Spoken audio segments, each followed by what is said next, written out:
this will be a fun one. RFK. RFK, as some of you probably know, is running for president.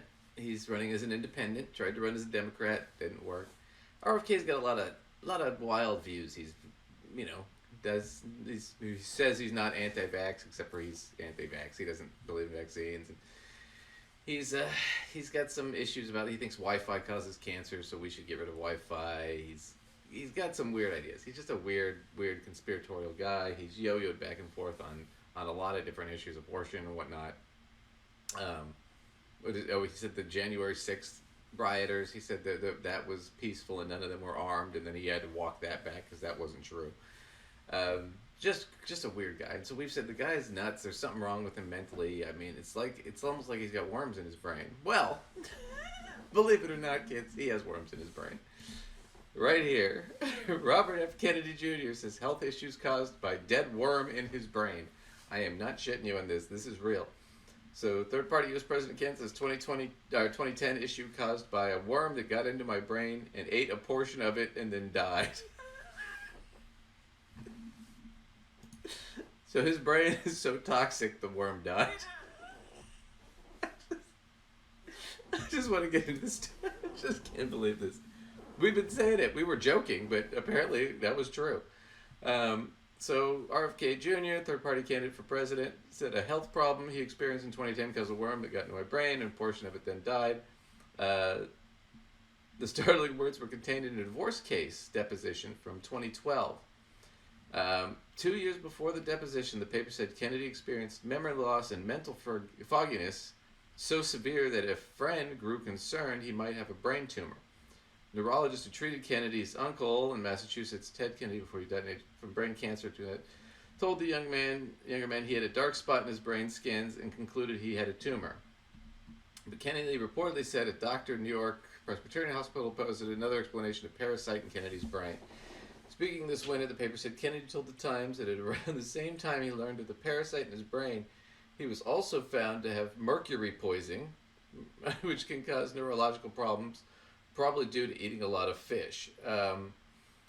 In 2012 deposition, Kennedy reportedly said, I have cognitive problems. Clearly, I have short-term memory loss and I have longer-term memory loss that affects me. In his recent interview, the Times said Kennedy said that he had recovered from such problems.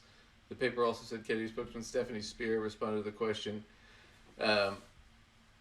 about whether the candidate's health problems could compromise his fitness to be president, saying this is a hilarious suggestion given the competition. Now 70, Kennedy has suffered other issues, including a heart problem from which he has been repeatedly hospitalized, as spasmodic dysphonia, a neurological condition that affects his voice.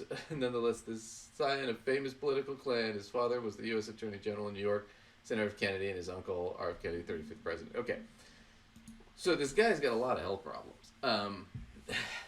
I also heard somewhere, and maybe this is I'm off on this, but that he also had hepatitis C, which can cause, and in his case probably did cause scarring in his brain. Is what I understood.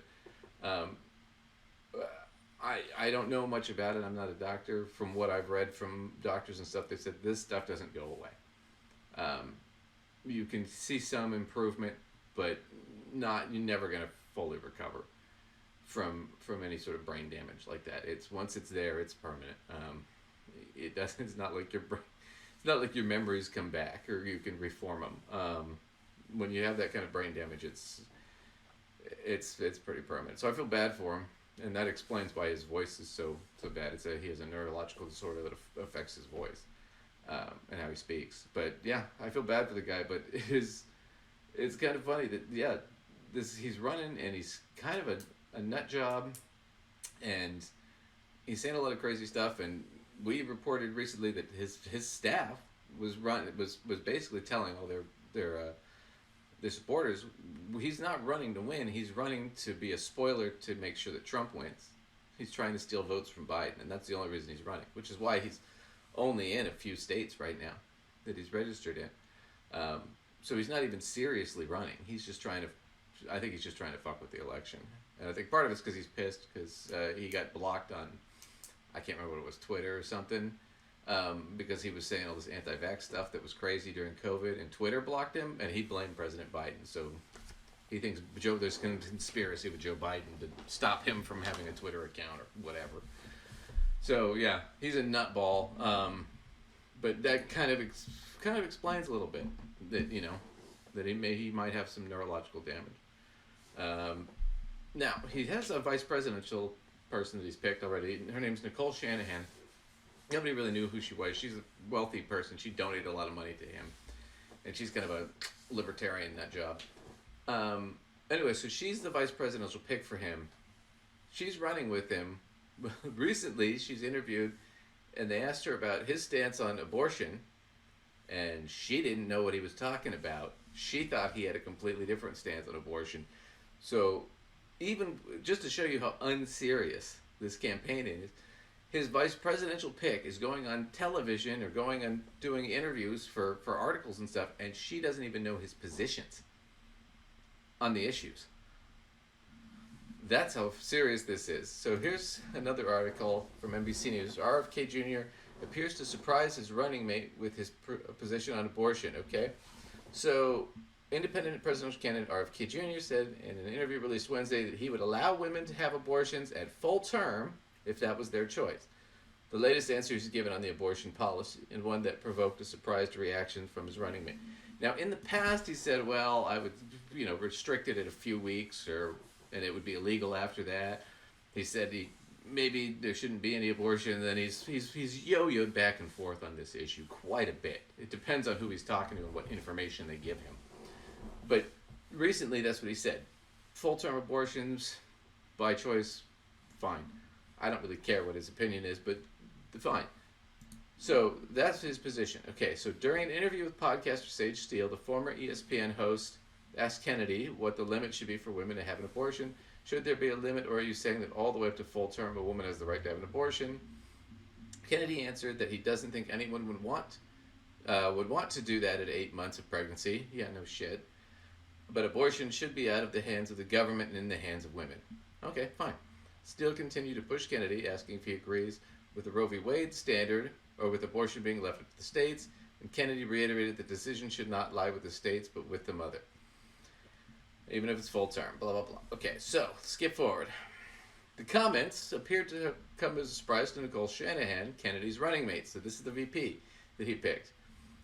A week prior to the release of Kennedy's conversation with Steele, Shanahan was featured in a podcast episode with the host. Steele asked Shanahan if she agreed with Kennedy's belief that a woman should have the option to have an abortion on full term, to which Shanahan responded with surprise.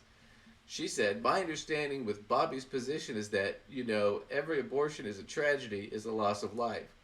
Shanahan said, my understanding is that he absolutely believes in limits on abortion, and we've talked about this. I do not know where that came from. Shanahan went on to say, that is not my understanding of his position. I think maybe there was a miscommunication there. Shanahan, who has not attended an in-person campaign rally since the March announcement that she was joining Kennedy's ticket, shared her abortion stance in this post on X. And she just said, I will speak personally, Shanahan wrote, as a mom and a person with a womb. Okay. I don't like the feeling of anyone having control over my body. It is coercive. It is wrong. I agree. But I'm also a woman that would not feel right terminating a viable life inside of me. Okay, good for you. Especially if I am both healthy and that baby is healthy. I can hold both beliefs as someone who believes in the sacredness of life simultaneously. Okay, that makes no sense. So I don't even know what her position is. Let's see. They had another one. Kennedy told NBC News, I believe the decision to abort a child should be up to the women during the first 3 months of life. Pressed on whether he meant signing a federal ban at 15 weeks or 21 weeks, he said yes. See, they're all over the fucking place on this. So it just shows you how not serious this campaign is. You got a guy with brain worms who can't even tell, and him and his VP don't even know what their stance is on something like abortion. This should be a pretty simple issue. You should have a firm position on this if you're running. And they don't even know what each other's stance is, or sort of where they lie. And she hasn't been at any campaign, anything, since they announced her over a month ago. So clearly not a serious campaign. Anyway.